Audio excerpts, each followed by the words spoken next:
Hey, Eli, thanks for joining us on the show here today. We're going to feature you front and center. Thank you for joining us here on our Film Threat livecast on a Friday. Yeah, this is awesome. Thanks for having me, guys. Congratulations on getting your film in the theater. I know, it's incredible. I mean, I don't even know if you guys know the backstory to this. Let's hear it. It's so indie. I mean, they don't want me to talk about budget, but it's a miracle the movie even got made. Please talk to us. It's a good-looking movie. Amazing. I had a great team, and I've done this before, where you're just fighting the current. You're fighting the river that's just falling upon you to try to swim upstream and make a movie for so little money. I mean, this is made. They don't want me to say, but it's way less than 10 million. It's way less than 10 million. It's half of 10 million. 9 million. No, it was like a $5 million movie. And so this is the fact that we're getting this into theaters. This was kind of like a latent dream for me, because Tucker and Dale that I made, now I can't believe it's 15 years ago. I always dreamed for that movie to like break out in theaters and be a big hit. And it didn't do that, but it became like this cult classic over many, many years. And so now I'm getting another chance at the theaters, and it's pretty exciting.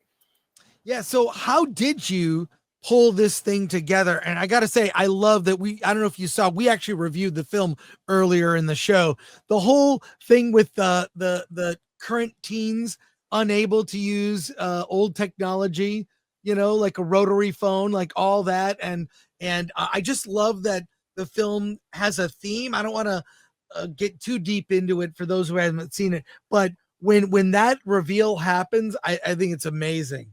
Yeah, it's it's really fun when you could play a joke that just lands right on the theme of the movie.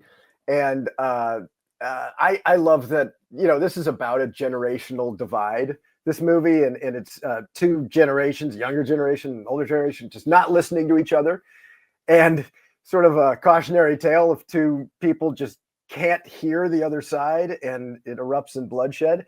But a lot of the jokes on this are about like the generations just not being compatible. Now, what inspired this? Someone was saying like Children of the Corn, but with clowns, like some of our people in the comments. I mean, clowns are universally loathed by people. I remember reading a stat that they asked 200 children a simple question. A society of clowns wanted to promote having clowns at a birthday party. They asked 200 kids, would you like a clown at your birthday party? 100% said no. Kids, kid are scared of clowns. Is that was, and obviously the Joker is an iconic Batman villain, in cinema and comics and whatnot. Like, I mean, there's a clown genre of horror films. Yeah, well, that's why every parent should actually have a clown now at a kid's birthday party, because instilling a little fear in these kids is totally justified. Their lives are too easy right now. Let's make sure we rough things up. Yeah, I think clowns have this like dual nature to them, It's the fact that you can't trust them. They have this wicked smile. When we were looking for the design, we were trying to come up with the design of Friendo. I was looking at like these old 1930s pictures of clowns, and there were pictures of like Boris Karloff, like after painting his face the clown, the great like magician morphing actor, was sitting there with a cigarette looking so depressed with this big happy smile on his face from the 1930s, and just looking like, man, I'm tired and I just want to quit this job. And there's something so funny about that, what's going on inside the person versus what's outside, the exterior. And I think that just makes him very untrustworthy. And I love, there's a great moment in the beginning where you see like a footprint, but it's a clown shoe footprint. I was just the level of detail in that. What went into like coming up with the kills? That's, I think people that love horror like myself, original kills are always fun to come up with. That's like the most fun thing. My family thinks I'm crazy because as I'm doing the movie, I'm walking around going like, okay, how do I kill this teenager? And let's come up with some ideas. Brainstorm, guys. It's time, family meeting. And you start with an element. I thought like it would be really fun to have some jock who just is addicted to the gym, and pushing up weights. And when I used to be at the gym a fair bit, like I always thought, oh, I'll be fine just bench pressing alone. I'm just going to bench this amount. And then there's that last moment where you're like, oh my God, I could die. You're right. Yeah. Watching. And I thought that would be fun. And then I thought, well, it's not enough. How do we up the stakes a little? And we have a little, killer device that the clown puts on the bar as well to cause a little extra anxiety. So I'm always looking for like the in, and then how do I up the stakes a little bit? It can't just be a pitchfork in the gut. It has to be a pitchfork in the gut and then maybe smashing up into the ceiling. It's and using the elements, I think, that you have at your disposal. In this case, it's a very like farm driven film. It's based in the cornfields, obviously, and it's Kettle Springs. And so what are my accoutrements? What are people using out there? And a lot of them are really fun for me and are things like chainsaws and hacking devices and corn scythes. I want to talk more about the movie, but would you mind if we watched the trailer together? Yeah. And we can talk about it on the other side. We have like 1,500 people watching live. Let's watch the Red Band trailer for the film together. Yes, Alan, we're doing it. Thank you. Yeah. So here we go. This morning. Here's the trailer. Great. There you go.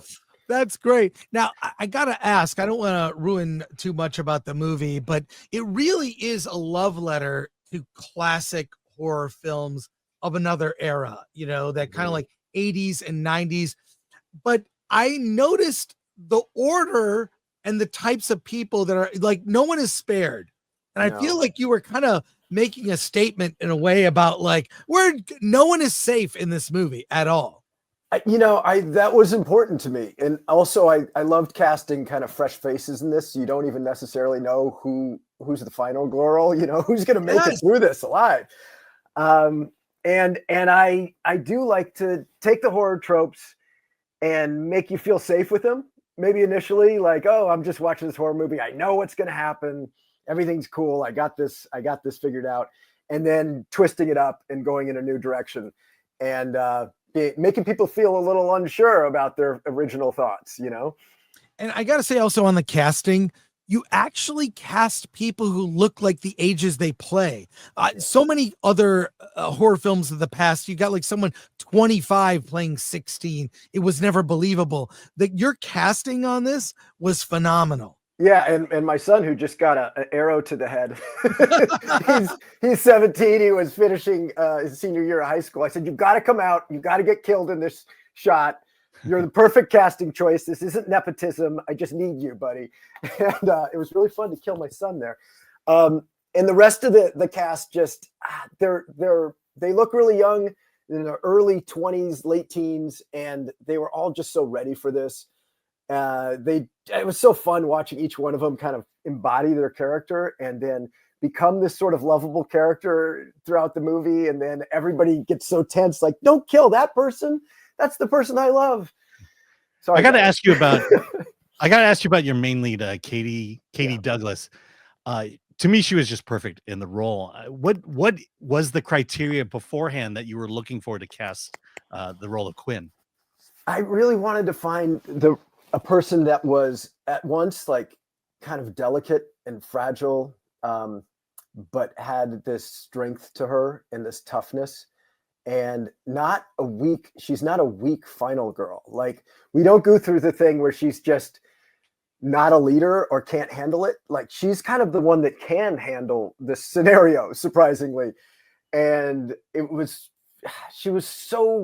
she has this sense of toughness, like she can handle the situation. That's why I cast her.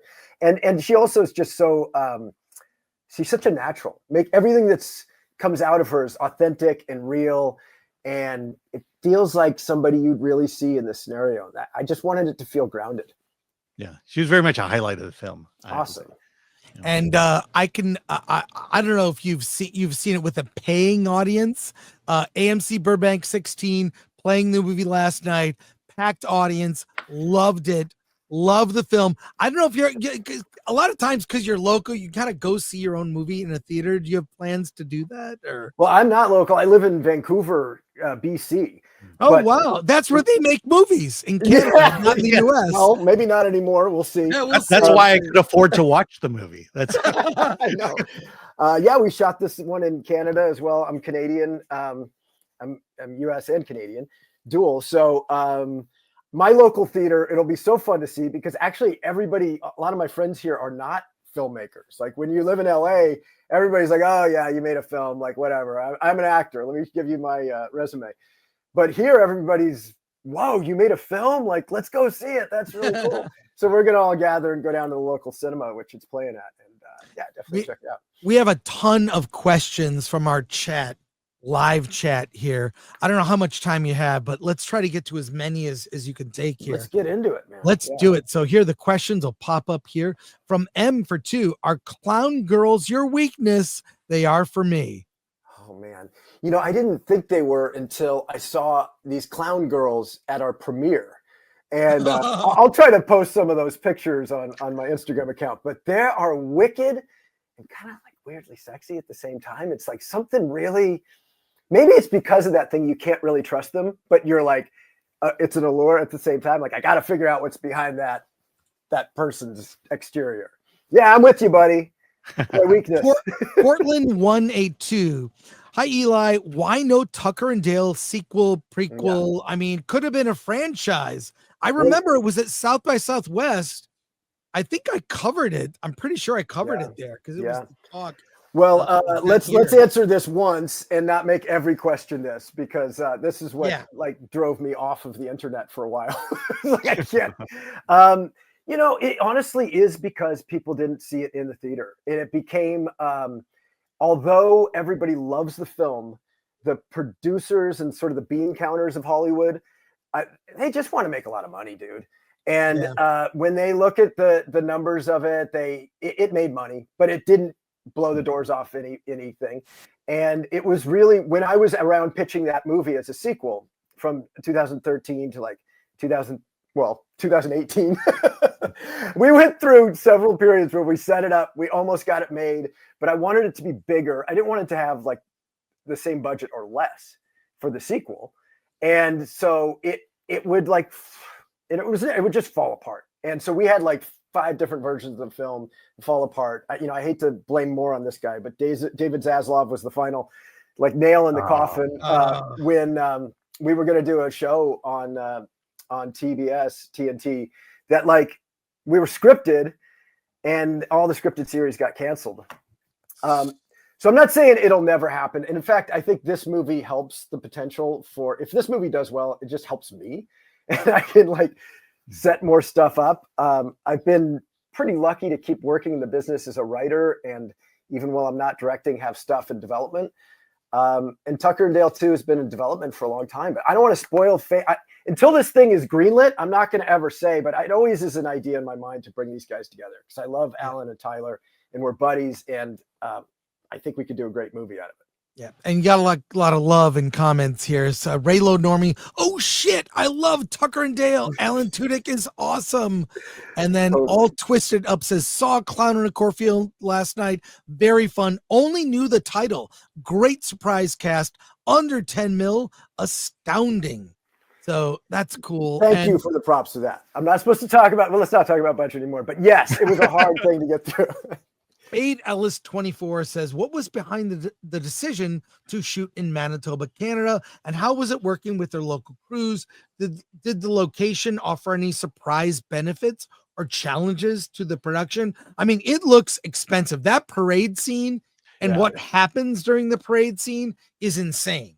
Well, thank you. I mean, hats off to Manitoba, to Winnipeg. My production designer was great. I mean, and the team on this, they built the giant Friendo float from scrap, right? And it was just my 2 special effects guys made that thing. We didn't go to some, big, fabrication place. They just built it. And the thing is, like, the crew was incredibly skilled. We had the A-team crew in Winnipeg, and mostly it's because they loved the script. It wasn't because anybody was getting paid a lot. and they love Tucker and Dale. And so it did help me kind of like get the right team behind this movie. The benefits were the crew and the cornfields and just the flat space that looks like Missouri. It's kind of a rundown area a little bit too. And we were looking for Kettle Springs to be worn down. And the problem was the weather, because it would be, negative 20 degrees sometimes. And it snowed the last week of shooting, snowed 2 feet. And we had these greensmen that had to be so tough on the shoot because they were moving corn around and trying to set up things everywhere. They ended up with blow torches to clear out the corn and the snow in the back of a shot. And yeah, so we had to pick our shots toward the end and angle one direction to make sure there's no snow. And someday, if you watch the DVD commentary, you'll see me point out where there's snow in the background that you won't see in the movie, but it was tough. Ryan Landis says, why are people that make horror films always so happy, Lo? Well, I'm a happy horror filmmaker. That's true. That's particularly me. but I think, having interviewed a lot of horror filmmakers, they just love horror. And I go to this horror convention, Monsterpalooza, every year. People love it. People in horror, whether it's makeup, writing, directing, acting, in that space, the most friendly, accepting, amazing fans. And I've always, those people who love horror. It's just happy. Yeah, it's the thing that's astonishing. It's like these people that just love creative ways to kill people are the kindest, most accepting group of people I've ever met. Yeah. And that's part of it. I mean, I have such a good time showing this film to real fans because they're so grateful. And the other part of it is it's just fun, man. If you get into film, so many people start making movies with fake blood. And, I made little films with my brother when I was a teenager, and we were all hacking each other to bits and blood flying. It feels very childish and it feels just silly sometimes. And it's very playful. And that's the part I embrace about it. And that's, I think, why a lot of horror filmmakers are so happy. Yeah. Does it feel cathartic making a horror film? Well, I think it feels cathartic making any film, but on set, you're just having such a good time. And I think I made a couple little dramas when I was in film school, and I just found them so boring. You had a really deep scene and you're kind of, okay, man, that was really good acting. Wow. But I didn't get to kill anybody. I just want to throw a teenager in a wood chipper, Yeah. And some of the best times I've had on set is when you have a blood cannon out, you're just shooting blood at somebody and they're like, ah! And right after you yell cut, everybody laughs and it's a fun time. Sin's Corner, who is also reviews movies on YouTube, says one of the things I mentioned in my review was that it wasn't 100% tropey. And I like that. You definitely flip tropes, or, you're aware of tropes and people's expectation and played with that. I love that. I feel like I've just watched enough horror that it's in my bones. And then my instinct sometimes is oh, well, this is the trope to go along with it, but then switch that up. And part of that's, again, the part of me that's trying to have fun, but the comedic part, because comedy is a lot about reversals and setting up something to be one way and then, oh, it's something different. And a lot of times you'll just get a laugh. I love the parts in this movie where you get a laugh that are just visual. There's a scene where there's a horrific clown chasing and there's the kids slam a door closed and just save themselves at the last second. And then the door opens and it's dad coming in on another, it's a cut to another scene and it always gets a laugh. And I really love visual laughs. Let's see. Razorburn asks, what was the movie that got you into horror? And are you a fan of Killer Clowns from Outer Space? You know what? The film that truly got me into horror and made me feel like I could be a part of that genre was Evil Dead 2. Because I really didn't discover it until college, but my buddy was super into it. And after a night of partying at Boulder. I was at University of Colorado, and it was quite a good time we had there in the 90s. And we would come back and we would just watch Evil Dead 2 for the 5th, 6th, 7th time and 10th time. And I fell in love with Ash, and I fell in love with sort of that comedy, the comedy horror take of it. And that's sort of what led me to do Tucker and Dale first, because I was like, I want to do the sort of Shaun of the Dead, Evil Dead of American backwoods, horror. Yeah. And so I was always looking at it from like, how do I subvert the genre tropes? And this is one movie that I do embrace the genre a little bit more than my other movies, where I'm like, I'm going to be a horror film. This is a horror film first. It is a horror thriller. And I just kind of can't resist elements of comedy in it. And let's see, Aid Ellis 24. Oh. Kevin sorry. All right, so Killer Clowns from Outer Space. You got to, I got to. It's a riot. I mean, it is a riot. You got to get in the right zone for it, because sometimes it's very campy, but it's just so fun that I love that films like that were able to be made back then. They're so hard to make now, and we need more people making movies like that. And by the way, there's a Killer Clowns from Outer Space officially licensed PlayStation game, or I have it for the PS5. I am so disappointed there's not a Tucker and Dale. When we made Tucker and Dale, we were like, we're going to have a game, and they're going to like have power-ups with Pabst Blue Ribbon. They're going to have to like find healing potions. It's always Pabst. We had so many ideas for it. PBR. More questions. Kevin Durand and Will Sasso make a lot of money working the Canadian film production circuit. They were great. Love Kevin Durand. He's fantastic. And A. Ellis goes on to ask, how did you first come across Adam Cesar's 2020 novel of the same name? Was it something you came across yourself during lockdowns, or something people approached you with? Yeah, so Temple Hill approached me with it. You might know about this since you're so connected. It was during a time when all of us had to fire our like representatives, us writers. Right. Writers have been through so many weird times. I was like, and so it came directly to me. And I immediately read it. It was like during the lockdowns. We had a bit of a different experience in Canada, because it was the one area of North America where our kids were still going to school during the 2020 lockdown. So that was cool. So I had time at home, like a lot of parents didn't. And I dug into Clown in a Cornfield, and I was like, man, this has to be adapted into a movie. And it doesn't exactly have my sensibility. It's a little more straightforward horror, and I just thought I'd add, with a movie with a title like Clown in a Cornfield, I needed to have some tongue-in-cheek comedy in it a bit.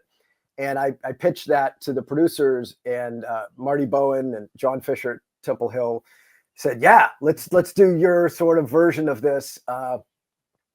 And you never know what's going to happen. I mean, we made this movie by selling all the foreign territories, and then taking that money and running out and making the movie, and we held on to US, and then we got a great US distributor in Shudder and IFC, and yeah, we're coming out in theaters. So you guys know, go see it. Yes, you're in theaters. Yeah. Mike G says, for 5, says, yes, as an indie horror game developer, I can confirm it's my happy place. And hot take, Cornfield looks better than Terrifier. Yeah. It's so different, It's I don't different. Don't compare it. I mean, they're different things. So you can love both for different reasons. Yeah. Berg Flicka for 20. So cool to see this film come to theaters. All the dedication and bringing talent together. Awesome. And CK asks, thank you for that 20. Very generous. CK, with all the clowns in Hollywood, how did you settle on that one? Well, the clown design, I guess, is the question. No, I think he meant the clowns in Hollywood. I get it. Yeah, for real. Yeah. A lot of clowns in Hollywood. How did they settle on this one? Maybe is the for sure question.